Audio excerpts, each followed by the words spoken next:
Salim Hussein says he feels hopeless. His motorized rickshaw broke down several months ago, and he still can't afford to repair it. It was his only source of income. He now relies on small loans from family and friends to get by.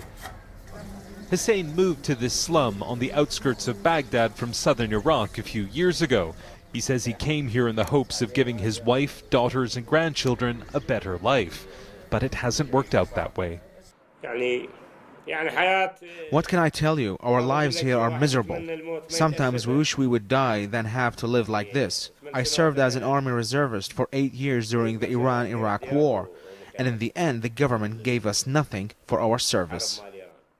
The World Bank says nearly 30% of Iraqi families live below the poverty line.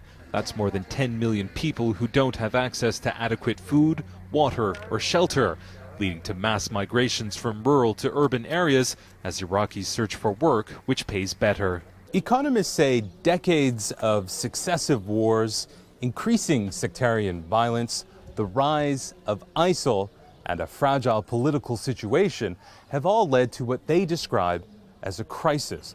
But there are other important issues which are driving an increasing number of Iraqis into extreme poverty. Iraq's economy is almost solely dependent on revenue from oil production. International lenders have warned successive governments to diversify its industries, but none did, which is why record low oil prices over the past year have led to a major budget deficit. Government corruption is also a major concern. After months of street protests, Prime Minister Haider al-Abadi announced a series of reforms to make the government more accountable and to shore up the economy. But his promises are of little comfort to Salim Hussein. Our politicians just fill their pockets with money and neglect us poor people. They are profiting from their comfortable government positions and stripping us citizens from any wealth.